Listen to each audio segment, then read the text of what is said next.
and thank you for joining this talk on human-wildlife conflict and coexistence.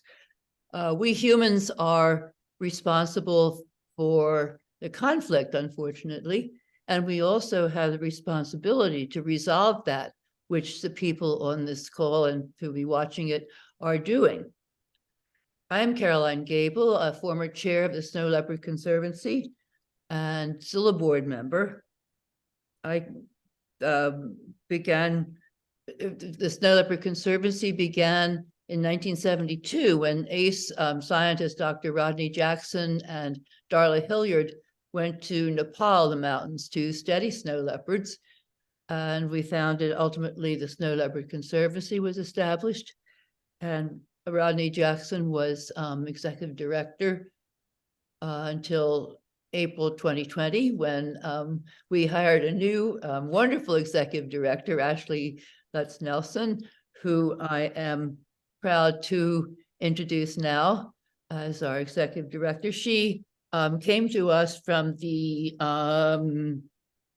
she was assistant curator for carnivores, at the Zoological Society, and senior zoologist for big cats and great apes, and previously at Busch Gardens in Tampa, Florida. And we will do Q&A on the chat. So if anything comes up, use the chat. Hi, Lisa. Yes, thank you. Caroline, I made you a co-host as well. So if somebody else clicks in, if you don't mind letting them in. Okay, how do I know that? It'll pop up. All right, I will let them in. All right. Okay, Lisa, we can't see you, but you're welcome. And okay, I'll pass that to Ashleigh, who will talk snow leopards in many, many guises. But you can see what a beautiful animal it is. They are. Okay, let me just start the presentation. Okay, can everybody see that okay? Yes. Great. Well, thank you so much, Caroline, and thank you all very much for joining. I have so much respect for what the Rachel's Network does, especially with lifting women up in leadership and social justice and helping with environmental issues. And very honored to be giving a talk today about snow leopards and how I came into this role to really move conflict to coexistence in the Asian high mountains for what I think is one of the most spectacular species on the planet. I've worked with lots of cats throughout my career, and I'm going to tell you a little bit about my background, how I came into this role since I'm presenting to Rachel's Network, and then talk, of course, about Snow Leopard Conservancy and our initiatives, and then we can go through some questions and answers at the end.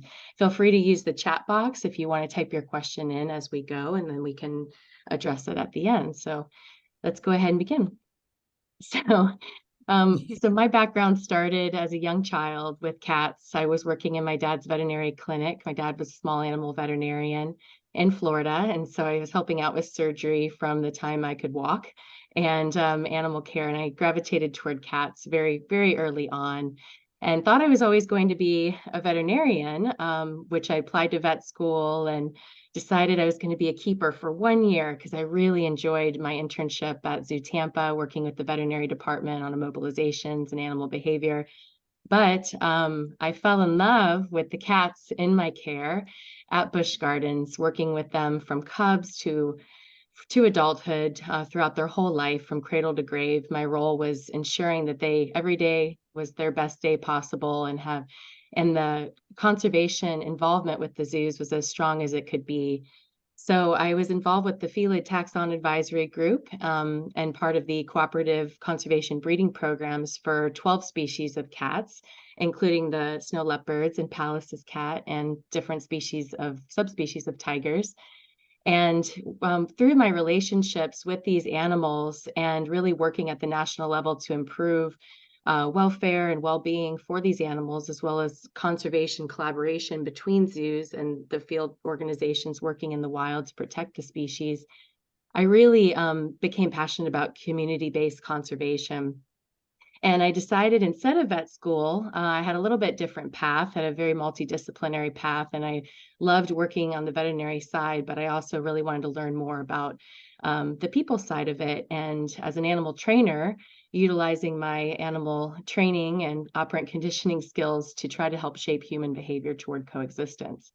So I went to Zoological Society of London and Royal Veterinary College for my graduate program. I always wanted to study abroad, and I was 29 and engaged, and left for a year to go over and study from an organization that really was the first to start capacity building in the field and community-based conservation, and to give animals in a zoological setting value through research and really changing the paradigm of animals in captivity and what their role is in conservation. And I did my thesis on polar bear management in different zoos in Europe, looking at how different management practices affect abnormal behavior and promote positive behavior. And that, of course, all ties into the main conservation message of these animals and their purpose in zoos and overall conservation. So after I got back from that, I went back to Busch Gardens and started working with the cheetahs, and really started getting involved with our conservation fund, and started funding my own way to go out to work in the field with some of our partners, such as the Ruaha Carnivore Project. I was really frustrated because I kept applying for this program at Busch Gardens to go out in the field, and they said, Ashleigh, you already get it. This program is for people that don't get it. And I was so frustrated. So I ended up working overnight, doing some modeling through HSN Network. And I would change in my zookeeper outfit from the day working outside. And then I'd go overnight to work at Home Shopping Network online so that I could pay for my way to go to Africa and to Asia. And so that really helped me get an understanding into community-based conservation, and was able to work with the Malaysian Conservation Alliance for tigers and lead a trip for tiger care professionals to the field to really learn about monitoring and protecting this critical habitat for one of the most rare tiger subspecies. And this all really led me to my next role, which was with the Pallas Cat Conservation International Alliance. And we were able to help develop a conservation strategy for one of the most understudied small cats. And this was really monumental because we were able to really tie in all facets all people working on this issue, from the zoological side to the field side and research side, all to help this amazing small cat that lives with snow leopards, but most people have never heard of. There are 43 species of wild cats, and only the big 8 are really well known as big cats. And there's so many other small, amazing cats that really need our support.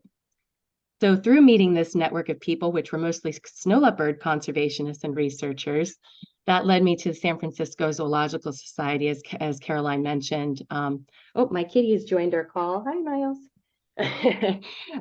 And that led me to San Francisco Zoological Society. I was working with 12 species of carnivores, including the snow leopards, and working with Anna, a young mother, as you see here, and her 2 incredible cubs, Tika and Siring, really solidified my passion for snow leopards. And I started working with Leopard Conservancy, Dr. Rodney Jackson, and we started building collaboration and doing projects together. And when I found out that they had an opportunity to help lead SLC into its next chapter, it seemed like the perfect fit. So working with these cats and watching them develop, and watching their mother as a completely selfless, sentient animal, giving these cubs everything that she needs, and working with them every day to offer veterinary care and help them develop so that they have the most natural life that they can have possibly, and manage care and educate thousands of people on why it's so important to conserve this amazing species is why I came to SLC. So I'm very honored to have this position, and I want to thank Caroline for all of her support as the board chair for this wonderful organization that is very values driven, and we promote women's empowerment, and we work with local communities on coexistence.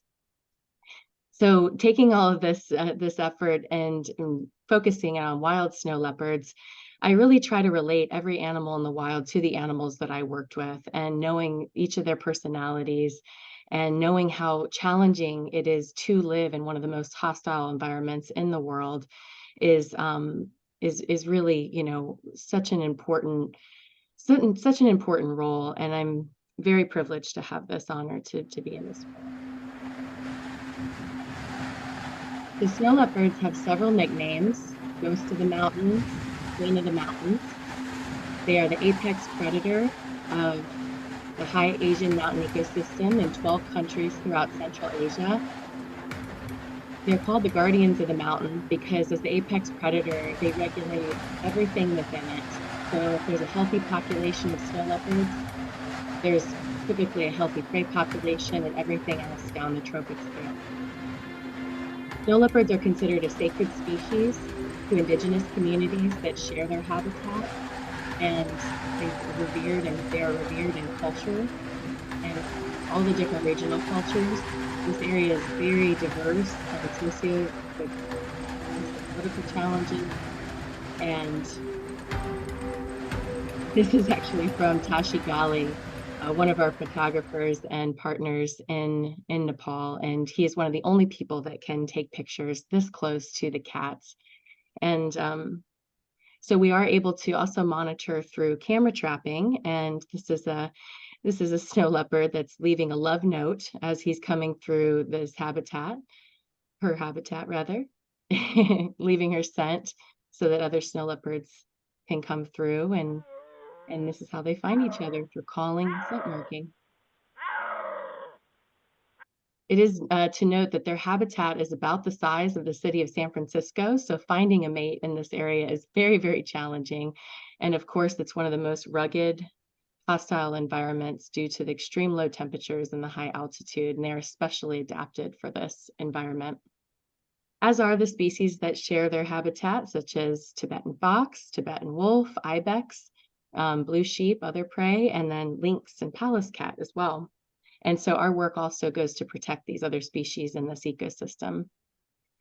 Snow leopards do hunt typically under the disguise of night. Sometimes they do hunt during the daytime, and they hunt blue sheep, ibex, and also smaller animals such as snowcock and marmots, especially as moms are teaching cubs how to hunt. They hunt smaller animals like pika. So this is a map of where snow leopards live in Asia. The brown indicates what their current range is, and all of the white indicates where lights are, so where people are. So as you can see, there is not a whole lot of overlap between snow leopards and people, as they do live, you know, typically above 8,000 feet up to 26,000 feet in altitude. But there are nomadic pastoralist agropastoralist communities that do share this habitat, and they have for centuries. And they work with hardy animals such as yak, cattle crossbreeds with yak, also goats and sheep. And they have traditional enclosures like you can see, the stone-walled. And the mountains right here make it very easy, unfortunately, for snow leopards to come down and kill their livestock if they aren't protected. And so a lot of the traditional enclosures have these stone walls, but they'll have apertures in the top, which makes it very easy for the snow leopards to come in. And unfortunately, snow leopards have a prey response where they, in certain situations where they're enclosed with livestock, will actually kill all the livestock in the enclosure. And this is where the problem comes in, because unfortunately, this causes huge economic and emotional loss to the herders. And it's like wiping out their bank account. And there's, you know, like I said, an emotional toll. And this is what can lead to conflict. And so while there are many threats that snow leopards face, such as prey depletion over competition with livestock, and much less poaching, because it's in such a remote area, it's less accessible than other species such as tiger. But this can lead to heightened conflict if the herders are left with a very serious situation and they can't feed their families. So I apologize, the next picture is a little hard to see, but this does lead to retributive killing, or what we call retaliatory killing. And this is exactly what we are trying to prevent. And ideally, we would prevent the livestock from being attacked in the first place, because we don't want the livestock to be killed either. But this, you know, our work is all about changing attitudes toward coexistence through preventing economic loss, as well as rebuilding the intrinsic connection and value to wildlife, so that there's a spiritual and cultural connection and these animals are revered and not killed. So we work with local partners in communities with snow leopards where there is human-wildlife conflict. And this can range from high intensified conflict to minimal conflict.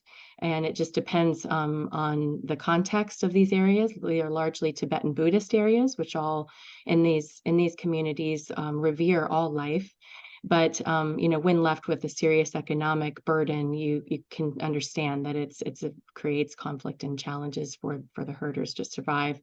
So we are focused on building coexistence and strengthening local institutions, and this is for overall all wildlife conservation and sustainability in these areas. So we have we have several programs under the umbrellas of conflict mitigation. This includes predator proofing techniques, livelihoods development, and the facilitation of livelihood development such as Jimbu, Himalayan chives, ecotourism, and education initiatives at all ages, and then spiritual and cultural, which is with our Land of Snow Leopard network, which I'll talk to you about today, and then applied research, which helps monitor these species and also monitor our interventions for success.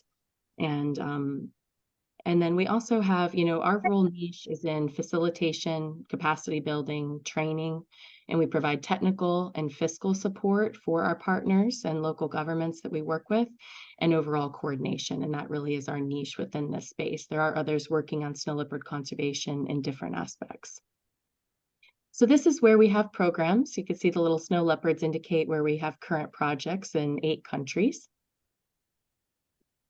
And so we work with local partners like Sonam Choki here and her sister Searing on really getting to the root of the problem, understanding from the herders what level of livestock depredation they have, what their tolerance is towards snow leopards and other predators such as wolves, and really understanding, from a baseline where they're at, and so that we can provide co-developed solutions with them using a appreciative participatory approach where every voice is heard, both men and women, and everybody in the community, not just the leaders within the community, have a say. And we come to some consensus on the development of these issues, and so that there's buy-in from the beginning. And also, it's not us coming in with solution or us coming in and telling them what they need, but really us co-developing and them also helping lead the process, which is a really important aspect to us. This is Dr. Jackson with Searing and her adorable son, Sanse. And this was during the field work last year. And so they're investigating a predator-proof corral here. So it has chain link mesh on top. And this is to keep the livestock safe inside and the predators out. And this is a really effective measure to prevent conflict from happening in the first place and really protecting livestock and snow leopards and wolves. And so this is what the corral could look like, but it is to note that these are very expensive and also very difficult to resource these materials especially since the border to Tibet has been closed since the pandemic. And so getting these materials, can take 3 to 7 days walk. And very cumbersome. So we also focus on other low cost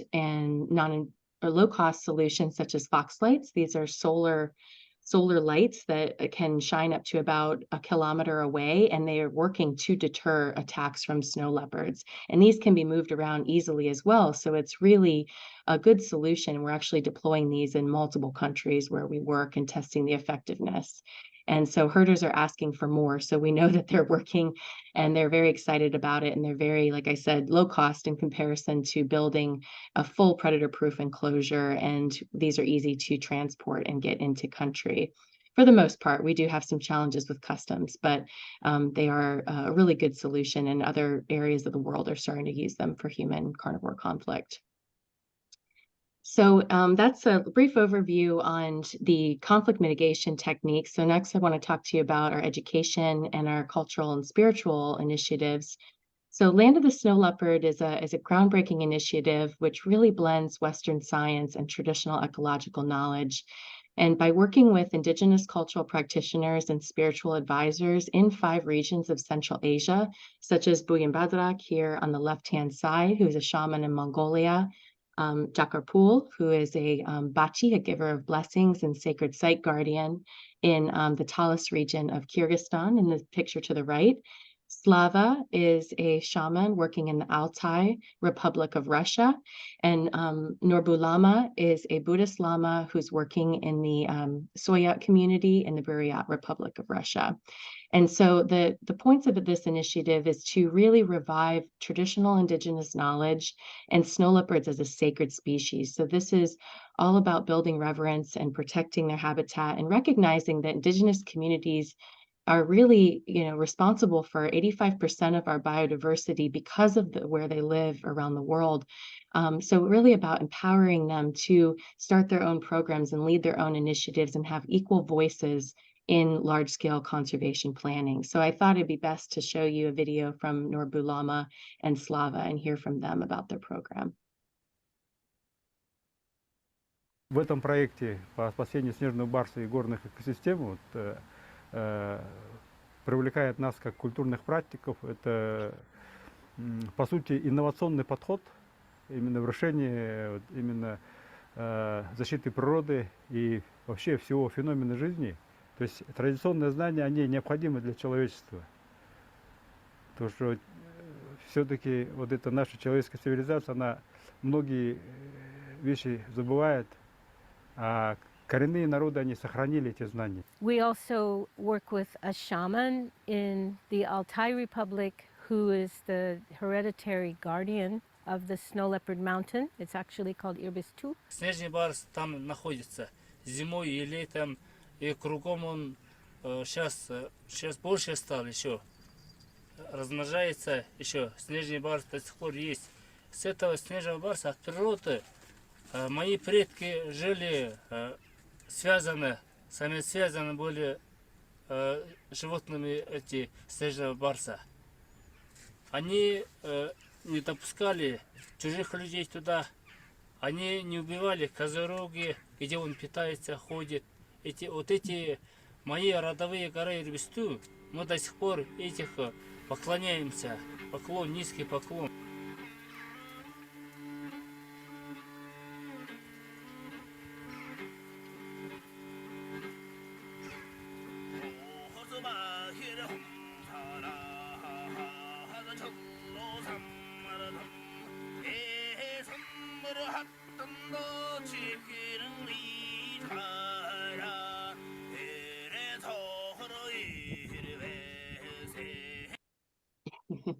My kitties always come over and start getting into that song. They really like it.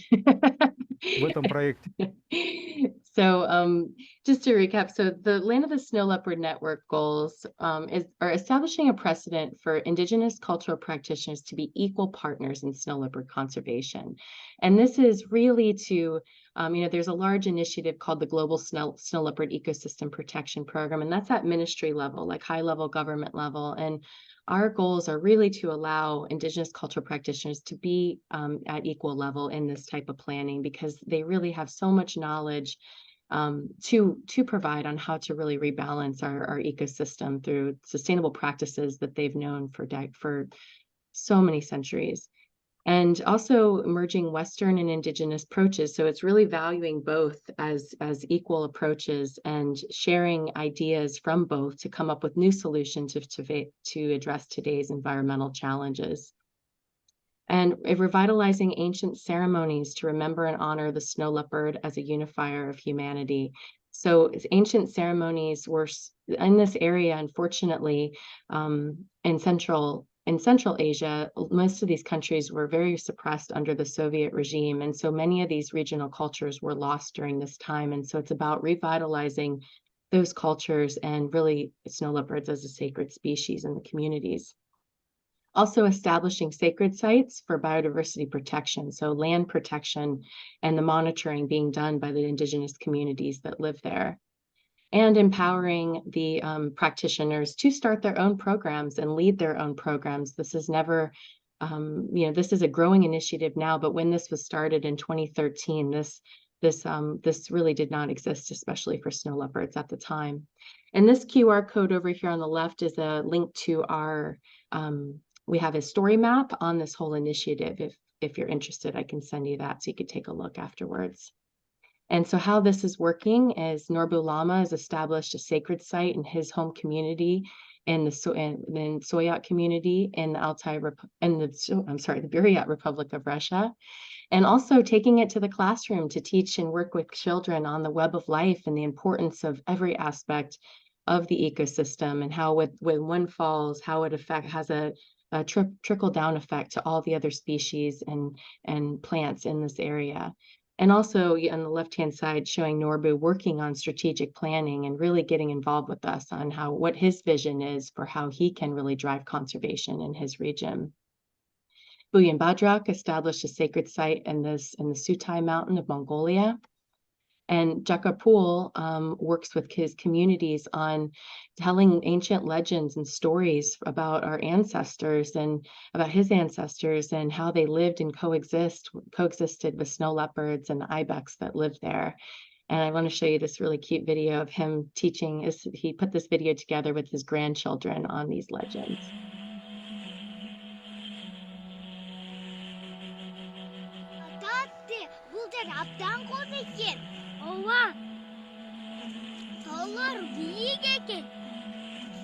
Ооба айланайындар, тоо бийик тоолор.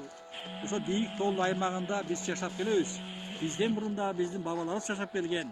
Бул жерде бабаларыбыз жашап келген жерде ак илбис уялаган, кайберендер болгон, ыйык жаныбар болгон. Кандай ыйык жаныбар? Ал ыйык жаныбарлар кайберен, ак илбис, аю, билесин. Анын ичинде ыйык бугаларыбыз, бугуларыбыз бар. Ал ыйык бугу бир убакта ушундай адамзаттын улугу азайып баратканда, ошо адамзатты сактап калган. Айланайын балдарын, биздин тоос табиятыбыз бар, улуу тоолорубуз бар. Улуу тоолордун ичинде ыйык жаныбарыбыз бар, булактарыбыз бар. Биздин ата-бабалардын ыйык болгон бир уламыштарын айтып берейин.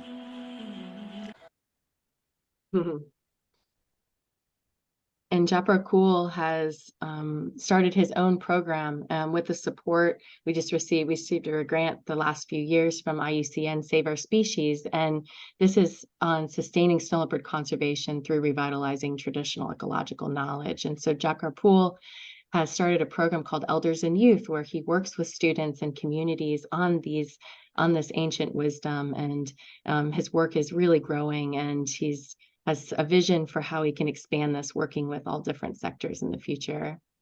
And Land of the Snow Leopard also includes Snow Leopard Day festivals. So this is an international day on October 23rd, where this is in Tajikistan. Everyone gets together and celebrates snow leopards and the other species living in this area, and getting them excited and creating new advocates for ecosystem protection, taking it to the streets for lobbying, getting kids involved and excited. And this comes at such an important time with so many challenges in the world, especially with the war in Ukraine.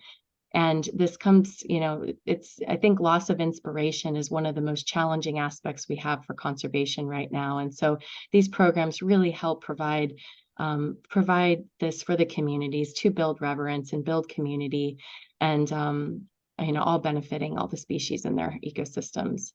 And there's art and dance competitions and skits that are performed. And I love these two individual artworks in particular, because it shows the cultural pride of the Kyrgyz here on the left, and over here on the right, showing empathy for an injured animal. So it's really all about changing attitudes and really helping the communities through predator proofing techniques that protect, their economic livelihood, but also really rebuilding that reverence and our connection to animals in the natural world. The Nomadic Nature Trunk program is an award-winning program that's now expanded from Mongolia to the 5 regions because of Land of the Snow Leopard Network.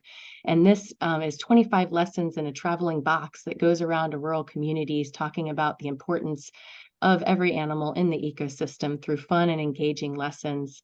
And this is one of the examples. This is actually in the capital of Mongolia, in Ulaanbaatar. This was when I was there last fall working with an eco camp. And this is Tunga Latuya Kukandu, one of our program managers of this initiative. And it's half of the people that live in Mongolia do live in the capital city. So it's also important to reach these students that live in the capital. And so this program is expanded to all regions as well as some of the urban areas. and also working on ethno-eco camps. So this really cool program in Kyrgyzstan is all about biocultural conservation too. So it's really about celebrating regional cultures and faiths and how it relates to biodiversity conservation. And these are super fun and engaging and have lots of different activities. And I just love this picture. This is Akil Beck, who's a student that I met last fall. He's 8 years old, and his mom works for the UNDP. And when I met with them, she said, I've worked in biodiversity conservation for decades, and it wasn't until my son went through this program that I truly realized the value in education. And so she sent me this picture over the holidays, and this is Akil Beck with the Spirit Hood that I donated to him. This is one of our partner organizations that focuses on faux fur and helping endangered species. And he was so excited to receive this. And this Akil Beck is now a champion for snow leopards, teaching his sister and everyone he knows about their importance. And the community coordinator, the country coordinators of the Land of the Snow Leopard, as pictured here, are really the engine of this network. They work with the indigenous leaders, so they are main interface. And so working with them on learning monitoring techniques so that they can work with the leaders and work with the spiritual leaders and work with the citizen scientists. And this network has now grown to over 100 people because of this initiative. And it's working to protect snow leopards because in the Pamir Mountains of Tajikistan, the communities there were faced with depredation over the last several years. And they have, instead of killing the snow leopards, they've released over 15 snow leopards back into the wild. So this initiative, where there are Snow Leopard Day festivals and we've provided fox lights too, is really showing an attitude shift toward coexistence. And this is really what it's all about. And so this amazing network was awarded with the Disney Conservation Hero Award in 2020. And this is the whole network, all 100 of us, to really celebrate, what this network is about. And I think it's such a wonderful example of how people from different cultures and different faiths and different backgrounds all can coexist peacefully and work together. Everybody is equal. Everybody is, considered on the same level. And it's a really amazing example of peace. And so we're really honored to receive the Disney Conservation Hero Award and international recognition for these efforts. And I wanted to thank Dr. Rodney Jackson and Darla Hillard for their 40 years of in these initiatives to work with local communities and local leaders on mentoring. And this is what we are all about. We help local leaders with whatever they need to help their communities coexist with snow leopards. And we actually have Shearing here on the right coming for the WCN Expo next week, which we're so excited about. And she is there pictured, you can't really see him, but with Sanse, her son, on her back. And she treks all the way out to Dolpo and work with the communities twice a year. And so these are the heroes. And we're so excited to partner and work with them. And then I just wanted to mention briefly, since we're talking about ecosystem health, is we have a new initiative, and this is one that we started while I was still based at San Francisco Zoo. And this is focused on One Health, which is the interdependence of human health, animal health, and ecosystem health. And animal health meaning both domestic animals and wildlife health. And this initiative, One Health is really all about, it's a collaborative effort to bring different sectors together to approach these major challenges all together. And so very excited about this initiative. And this is based in the Narfu, Annapurna area of Nepal, which is extremely remote. It's one of the last roadless areas in Nepal that you can get to. It took us 3 days to hike out there last year, and this was delayed because of the pandemic. But this is a really critically important area for snow leopards. There are about 15 to 20 that live in this area, and it's a corridor between the western and eastern parts of Nepal. And people there have relied on their livestock. They rely on their livestock, especially mules, for all transportation of goods since there aren't roads. And so these mules are carrying millet and barley and rice and goods up to these two very remote communities. And so these animals work very hard. And so this is a picture of the Fu community here. and then the Nur community. So these are up near the Tibetan border. They're very remote. They don't have access to veterinary resources or many public health resources as well. And so this initiative is all about bringing together different organizations to help improve the human and animal health in the community. So we are partnered with International Veterinary Outreach on this. They're a local San Francisco organization that has programs around the world focused on improving animal welfare and providing veterinary training to under-resourced communities. And so this initiative was in collaboration with Mountain Spirit, our local Nepali partner. Dr. Salandra Takali is pictured on the left and Dr. Eric Eisenman next to him. And we also had representations from the Snow Leopard Conservation Community, which is a local volunteer committee that focuses on snow leopard conservation. And then Bikas is the one standing. He's a paraveterinarian in the area. He provides vaccinations and he provides local, solutions. And so we found that there's a lot of they're requesting support for help on training because there's a lot of reluctance in the community on livestock health vaccinations. And so the local municipality also met with us and endorsed these workshops. And so we focused on training. We did a livestock health survey on what mattered most to the community, what diseases are most prevalent and what are potentially zoonotic diseases and can affect the health of the community. I love this kitty in this picture here, Anne. And so we did a livestock health survey and a public health survey, and we found that about 15% of livestock mortality is due to disease, and about another 18% is due to snow leopard depredation. So if we can fix the livestock health issues and we can fix the depredation issues, then we can really save a good portion of the livestock. And that helps them economically. And also it has public health implications because of the transmission of disease from animals to people and to wildlife. So based on the survey, we found that wounds can become septic. And so basic wound cleaning and bandaging was one aspect we focused on, which could also help community members. So we left supplies that we trained them on how to use these for both people and animals. And then also we found that gastritis and colic were an issue, major issue. So basic rehydration and supplemental supportive therapy. And so this can also save a human neonate's life. And so we really focused on the interconnection between people and animal and their health.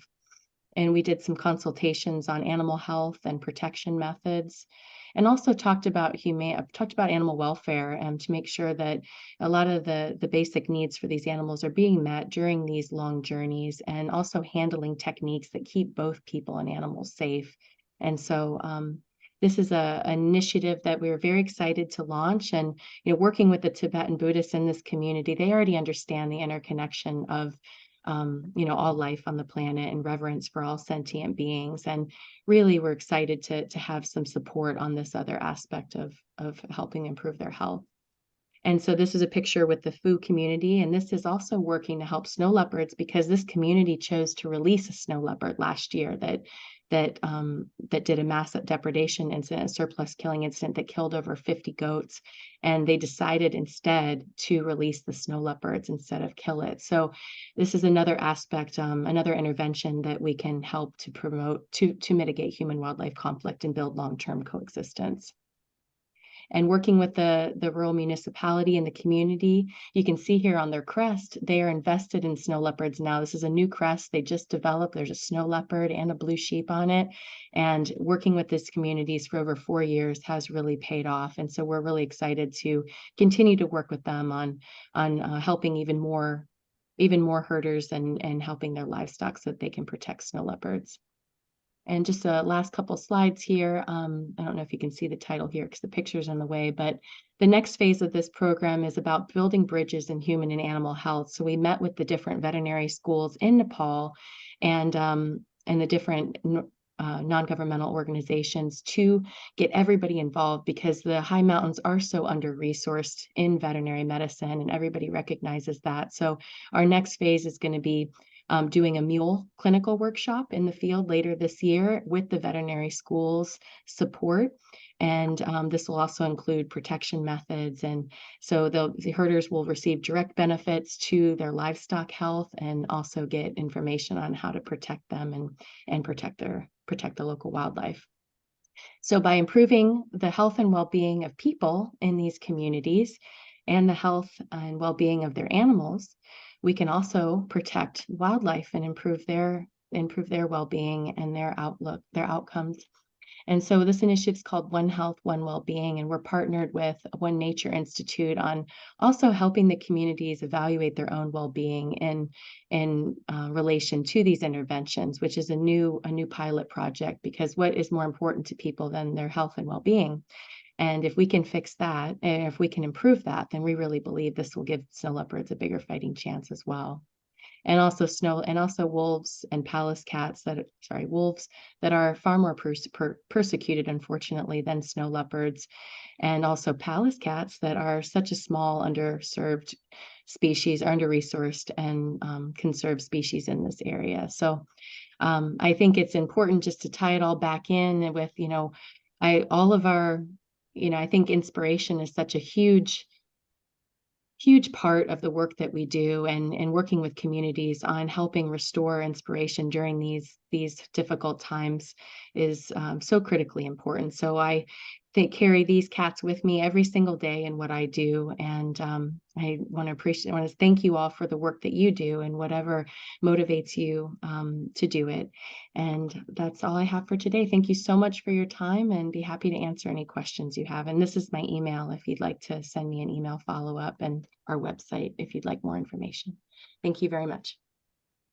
Thank you, Ashleigh.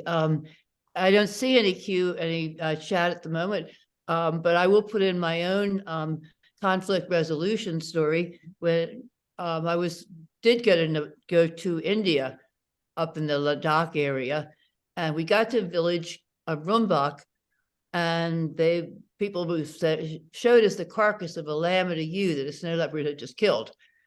And we thought, uh-oh. And they said, meh, we hate sheep. We're glad to give a lamb and a ewe once in a while to a snow leopard. And the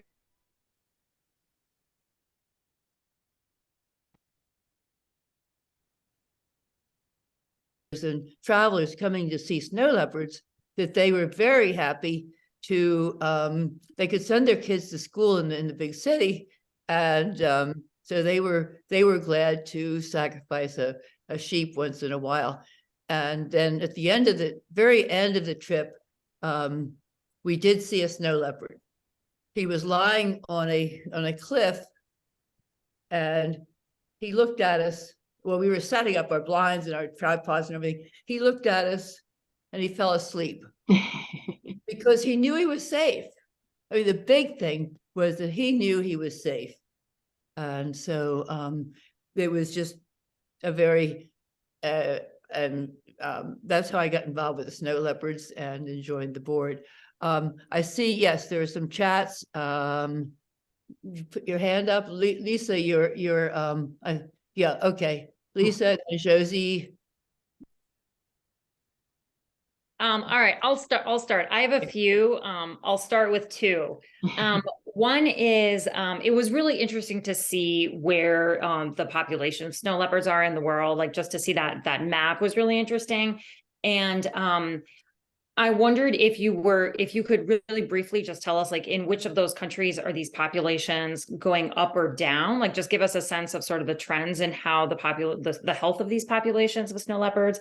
And connected to that, I'll add one other question is, you've talked a little bit about human to wildlife conflict, but how does human to human conflict affect these populations, if at all? Like, I realize that elevation to some extent, protects these populations, but we know that all too often human to human conflict affects, the wildlife around them. Good questions. Yeah. So to answer the first, it's a good question.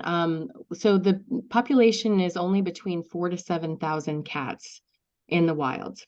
And that's the last estimate that we have from 2013 to 2017, when the population was originally listed as endangered and then slightly downlisted to vulnerable, which doesn't mean that they're any safer, but that we have better data and the information that we had at the time downlisted the species to vulnerable, but still they have many threats they face, including climate change, which is going to be a major challenge, especially in the mountain communities, which are seeing a lot of these changes happen already with landslides and flooding and the glaciers melting. So there are a lot of threats, but as far as monitoring the population, there's a big range-wide initiative called the PAWS. It's the Population Assessment of the World's Snow Leopards, and it's using a standardized methodology to really find out to try to best estimate the most current number of snow leopards. And so this initiative has been going on for years. It was delayed because of the pandemic, getting people trained and getting out to the field with the right resources. But we do community monitoring as well, and recruit local citizen scientists from the community to monitor. Because as we see it as well, if there are mother snow leopards with adult cubs, and there's a healthy prey base, and there's other biodiversity such as wolves and fox and lynx, then we also consider that as a positive indicator of success. Now, in some areas, they have indicated that there's been an increase because there's more sightings of snow leopards, but that could mean that older animals are coming down into the village to hunt livestock, because once their canines are broken or they're injured, then they do come down and are more likely to attack livestock. Same for subadults looking to establish their own territories. So we don't know if this is an actual increase in snow leopards or changes that are forcing them to come into these situations. So I wish I had a better estimate for you, but there's the largest population is in China. China was not at the Global Snow Leopard Ecosystem Protection meeting, so I didn't hear the most recent status on where they're at with the assessment. Mongolia has the next biggest population. They have about 1,000 animals, and that was done in 2020. So that's a pretty accurate estimate. Mongolia is a huge country. We have several partners working there in the Altai and Sutai Mountains. And then Nepal only has about 350 snow leopards, so they're considered endangered in Nepal. India as well, there's estimated 200 in India, so very small populations in the rest of those remaining countries. And same with Russia, because it's only in this Altai and Buryat republics is where they live, which is on the northern border of Mongolia. So very few, all things considered, fewer than one of the big things that snow leopards have for their conservation is that they largely live where people don't. So, as far as if we can fix this conflict issue and we can help reduce the herd size and prevent herds from becoming larger, because often the herders are getting more livestock to account for losses due to harsher winters and loss due to conflict. We feel that if we can address those challenges and we can have community monitoring to check, for local biodiversity, then, and also using genetics. Genetics is actually a better way to monitor the population, because you can test for individuals, and it's a more precise way to estimate. So I wish I had a better answer for you, but we should know in the next couple of years the results of this assessment and whether they're going up or down. But it is more or less a baseline for the years to come. So the trends are going to be very difficult to monitor because it's such a huge coordinated effort. And as far as the human-to-human conflict, there's no doubt that, the current situation with war, has diverted very important critical resources, away from conservation and to public, to human safety and security. And it's definitely had a profound impact on Land of the Snow Leopard network in many different ways, including the Buryat Republic community being heavily drafted for the war. And so there are a lot of challenges with that. So human to human conflict, even in different, the communities are so different culturally, even from one valley to the next, so there's so many differences. And largely the Tibetan Buddhist communities and even the other faiths, they're peaceful between each other. There's not a lot of internal war that's happening between those communities in country, but of course the situation, with Russia and in Ukraine has largely affected the impact of the network and the resources to conservation. Thank you. Fern has her hand up. Thank you, Caroline and Ashley. Thank you. That was an incredible presentation and really rich with a lot of information. And I'm just so impressed with the effort to really engage with the local communities, because it's just not going to be successful without that. It seems like that's, deeply built into the work that you do. So it's just terrific to see. I had a question somewhat similar to Josie's. It looked like from the map that you showed early on that the populations are all in high mountain areas. I'm curious, are they isolated from each other? Do you have issues with, even if you have 4,000 to 6,000 individuals, which is still a very small population, if they're not able to reach other populations, you end up with these genetically isolated subpopulations that are at risk. So I'm curious if that's just the way that, if we know enough about the biology of the snow leopards to know that that's just the way they have been for millennia, or if this is a function of human pressure that is pushing them into the high mountains more. Yeah, good question. So, historically, the high mountain ecosystem, we don't have a lot of information on their historical range prior to, Dr. Jackson and local Nepali partners' early studies in the late 70s, early 80s. But we know from the indigenous communities that they have always lived in these areas, and there's such a strong cultural and spiritual connection to the species, and through the petroglyphs and there's and writings and pictures, and we know that they have existed in these areas for long time, hundreds of thousands of years. So as far as the populations being isolated, it's hard to say. We do try to work in areas that are outside of national parks as well, because those areas need more support to have, so that the animals do have connectivity between the different populations, and then you don't end up with just isolated. Unfortunately, like in India with the tiger parks, they're largely islands. And then once you get to that point of management, then you have to translocate animals, and it gets very, very complicated and very arduous. So, it's hard to say. As far as connectivity with the genetic sampling, we can look at that, and that's another benefit to genetics. We're just getting ready to publish a paper in Mongolia about connectivity, and we, knowing from previous research projects with genetics, our local geneticist has come to the hypothesis that there are actually 3 different subspecies of snow leopards. And so whether that has always been versus what it is now is hard to say, because there's still so much research that needs to be done. But with that, we also need conservation action, so there are other organizations that focus a lot on research, and there's always been a big focus on research for funding. But, that's why our focus really is on the community action side, really to help the communities become the guardians, because like I said, as we see it, if they're coexisting and they're not killing snow leopards and wolves, and they're economically doing okay with diversified livelihoods, and they're resilient, and we really want to, everything we do is about co-developing and co-financing, so that it's really this partnership from the get-go, and it's not so that it can be long-term sustainable, and that we don't have to be in that area the whole time or for decades. And the municipalities with the Narfu community, and the picture I showed with the rural leaders, one initiative we're going to be working on next is connecting those municipalities to each other. And so there's not going to be a one-size-fits-all solution, but they can share ideas on, hey, this works for our community, and we're developing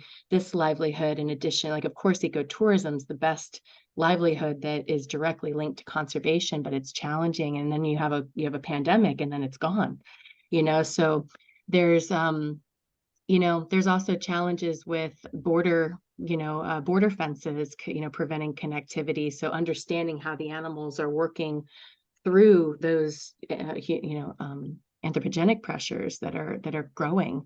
So I wish I had a better answer for you as well, but we are looking into it, and it's a very important aspect for me to focus on are these areas in addition to the national parks, but outside protected areas, and if we can understand the corridors, then focusing on those corridors to keep them intact is a priority. I want to thank you and Ashleigh for a stunning presentation, and everybody who sat through. I have 2 raised hands. We're getting to the end, but does anybody have a really quick question? And then I think we'll have to close it. Anne. Very quick. You don't need to run too, sorry. Okay. When you say that the leopards were released by the villagers, do villagers have jails for leopards? There are some holding areas, some holding facilities in Tajikistan where, and actually there's another in Kyrgyzstan, there are a couple in Ladakh. And so that's an area that I've been looking at as well, since my background is the ex situ side, the zoological side and animal welfare side of that, and veterinary. So there are temporary holding areas in some of these countries. But areas for animals that can't be released long term, there are a couple long-term holding facilities, but not in every country. I was just wondering how any given villager would say, oh, well, let's tie up this dangerous animal and put them in a facility. It'd be so much more efficient to just kill them unless they had a lot of vision and resources and whatnot. Yeah, so how that worked out with the Pamiri mountain communities is that one of the challenges is getting the snow leopard, because they're so exhausted after they go through a surplus killing spree. And unfortunately, that innate behavior that they have does not help with their cause at all. But when you think about it on an open plain, the prey are going to run, and they're only going to have access at best to one animal. And so in an enclosed situation, they just kind of go into this frenzy and they kill every animal until they stop moving. And I've learned that mountain lions and pumas also do this as well. And so in the Pamiri Mountains, the cat did get stuck in the corral, and that also happened in the Narfu community. So villagers called the local representative with SLC to help them come and help get the animal out of the enclosure. But sometimes the animal has to be crated and removed from the area. So it's this is an area that I want to explore helping with as well, because a lot of animals get injured as a result of trying to remove them from the corral. And then once they're injured, do the holding facilities, do they have the resources for rehabilitation and release to keep as many cats in the wild as possible? And if they can't, who makes the decision on, are they euthanized or are they kept and moved to a permanent holding facility and managed care? And do those people have the resources to make sure that the cats have a dignified life and are well cared for? So that's an area that's very under-resourced, and I'm very passionate about, given working with the individual animals. And it's an area of opportunity for growth for sure within snow leopard conservation. Well, thank you. Yeah, thank you very much for your question. Yes, Josie or Lisa? Hey, Ashleigh, thanks so much. That was a great presentation. I actually work for Wild Earth Guardians, so I myself don't do a lot of wolf defense work and coexistence work. I was actually hoping Lizzie would be here because she does. So it was really cool to hear about your experience. And I was actually just so I work on mycorrhizal fungi, and so we've been working a lot around trying to get a program going for that and really talk about the concepts of interbeing, because symbioses and interbeing are kind of at the forefront of some of the science that we've just been ignoring in management.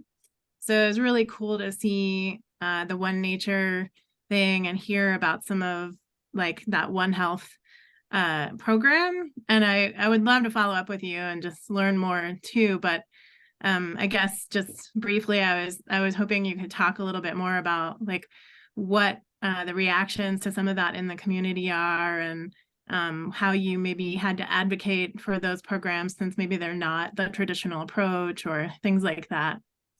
Oh, good question. And thank you for your work as well. I think that's a large area of opportunity, and for so many reasons. One interesting thing too is that the Yarsagumpa caterpillar fungus grows in these high altitude mountain communities, and that's been historically a large income generating livelihood for these communities. And when that became more regulated and was banned actually during the beginning part of COVID, that also made the community, put the communities into further hardship. But that Yarsagumpa, it's sold as, with so many different well-being benefits to the communities and the global community. And so it's an interesting, very interesting project to look at that in relation to its context, work with the communities and its need in the global audience. But as far as your question goes, can you repeat the last part? Yeah, I was just looking forward to if you could elaborate a little bit on like that One Health initiative and how that was received in the community. Oh, and yeah. there were people who maybe didn't think that was a great approach, and how you kind of won them over, and just working with the communities and different things around that. Yeah. Thank you for clarifying. As far as, with those communities, we'd already been working with them for the last 4 years under the Darwin Initiative. So they had already seen the tangible benefits of the interventions. And so there was already a baseline there. Whereas if we had launched it in 2020 when we were supposed to, I'm not sure if they would have been as forthright, been, open to receiving it. But it was interesting between the NAR and the FOO communities, because there was a big difference. The FOO community was like welcoming us with open arms and excited to see us. Whereas the NAR community, there was a lot more tension, and you could see the leaders who were more of the leaders in the community, and they were kind of disgruntled. And, they stood up, and when I started opening and talking about the benefits of snow leopards through ecotourism and the value culturally and ecologically, they were like, I don't see any benefit to snow leopards. Why can't we just reduce the amount of snow leopards here?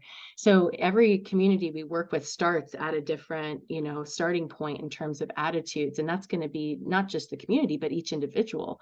So they were open to this idea. And as Tibetan Buddhists, they already understood the connection to, and they said, when I thanked them for releasing the snow leopard, they said, of course, we're Buddhists, that's what we do. Whereas the other community was like, let's kill them all, So it really depends. But this initiative is quite new. And I at the conference, I presented about it, and I learned that there are a lot of other organizations that are working on this, because it really is about rebuilding the connection with animals, and it's addressing the root cause of what conflict is. It's not just a band-aid or, a compensation, or, it's not looking at livestock as a commodity or animals as a commodity, or, it's really talking about our interdependence, so it's more of a, as we see it, will help shape, attitudes and behavior in the long run for everybody's benefit. But yeah, we've only piloted it in those 2 areas to start, but everybody is very excited and on board with it and gets it in those areas. Except for that gentleman that stood up at the meeting. Thank you for your question. That was good. And yes, Josie. Yeah, sorry, I'm back with more questions. I'll try to keep That's these short. And I'll put both of them together. My first one is short, is just you've talked so much about local communities and obviously their importance. Do you work or need to work very much with national governments, and is there a role for them to play at the national level for those countries? That's my first question. And then my second question, I'm not entirely sure how to articulate, so I'll just say it sort of bluntly, but these animals are in areas that are so far away, and the local communities are so important to protecting them.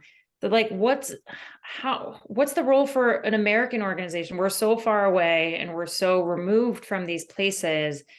What is our role in sort of going over there? Do we go over there very much? I mean, I don't know how much you spend of your time out there, but sort of how does an American organization have a role to play in this field? Great questions. So yeah, let me start with the second one. And it's that, so our work, largely was pioneered by the first people that were studying the species. And then they quickly learned that, local people, that this conflict is one of the major challenges to to conservation of snow leopards. So by working with local partners and local people from the start, that has always been SLC's approach. It's really been about building local capacity and getting them the resources they need. So, after 20 years of SLC being in existence, with this community-based approach, we've already moved on to community-driven approaches where the communities are now driving it and that our partners are driving the process. So it is largely driven by our partners. So they submit proposals to us, we help, we evaluate them and offer any technical advice based on our experience if they're asking for certain help with certain things. And then we provide some fiscal support for them to lead it. And then the other initiatives that are, we are more of a convener and facilitator and coordinator of bringing together the local or from local to mid to national level organizations. So to answer the first question and tie that back in, we need conservation at all different levels. We need top down, bottom up, and then people that can go all throughout the middle, right? So we have to approach it from all, and I like working in that space, but being the one that can go between. So our work is largely focused at the grassroots level, the human animal interface, but then also on policy. In Nepal, there's something interesting happening because the government's been decentralized. This happened like 5 years ago, but it's taken a long time to shift the power out into the districts, the 9 districts in Nepal. And so that rural municipality now has funding to focus on conservation sustainability. So our work with them is on helping them, shape those policies so that they benefit both snow leopards and people. And they're super keen to work with us. It's a very participatory approach. We don't work anywhere that, it's all about, asking for support. And I go over to work with partners on a rotational basis. I just was able to start going out last year. And so I have to run the organization as well, so I have a lot of responsibility. We're very small on our headquarters side with only a few employees that works with over 20 plus partners in the field. So I don't go out very much. I can do maybe 1 to 2 trips to work with partners a year and focusing on, this veterinary initiative as well as visiting other partners. So it's very much a partnership and collaborative process. And these countries, they've come so far in the capacity of their own governments and national NGOs. So there is some pressure on Western organizations, to, on what our role is and what our role should be. And the good thing about our organization is we've always focused on it being their initiative. We just help. So it's, there are ministry level initiatives from each country, like at the GSLIP meetings I was talking about, like all sorts of ministry level initiatives through Department of Forestry and Environment and Livestock. And then, so you have like that level of it, and then you have the mid-level, like the municipalities and the districts, and then you have the local level government, and then the herders themselves and the communities are really where we target our efforts, because ultimately they're going to be the frontline guardians. It's going to be up to them whether the snow leopards, the large infrastructure issues are better to be managed at the government level, because preventing roads that go, straight down, through a country and through national parks, blocking corridors and so there's things that need to happen at all different levels, and we do interface with all 3. But as an organization, I interface with all 3 in terms of facilitation and bringing people together. But our work really is at the most grassroots level. Well, it's phenomenal that you managed to do all of that with such a small organization. So it's been absolutely fascinating to hear you today. Thank you. It's very dynamic. It's so interesting. Thank you very much, everybody. And I miss working with the animals a ton, but I love working with people and, helping on some of these large issues. And I, really relate every animal in the wild to the individuals I worked with. And it's tough work. We have a lot of challenges ahead, but I do feel as well like the times are shifting. We're in such transformational times. There's more women in leadership, and we're all super keen to work together and build collaboration. And once we fix some of the social justice issues, people to people, then we can, really start, I think, moving into fixing our overall sustainability issues. But taking care of each other is what it's all about. And I'm excited to work with the other women in this industry because we're all, there historically was a lot of territoriality, and I think that things are changing and everybody, so I love being a connector and bringing people together. And so thank you so much, everybody. This was really a pleasure. Thank you so much. Thank you. And Terrific. in the company of women. Yeah. All right. Well, thank you very much, all. We are going to record this and get the link out as soon as we can. And I want to thank all of you, and especially Ashleigh, who has done our organization proud today. And the Thank you, Caroline. and her You look like an angel right now with the sun coming in. You are an angel to SLC. Thank you so much, Caroline, for everything that you do for snow leopards and all the other organizations you're affiliated with. Thank you all, and have a good rest of week. Thank you so much. Take care, ladies. Bye-bye. Bye. Thanks, you guys. Bye. Thank you. Bye-bye.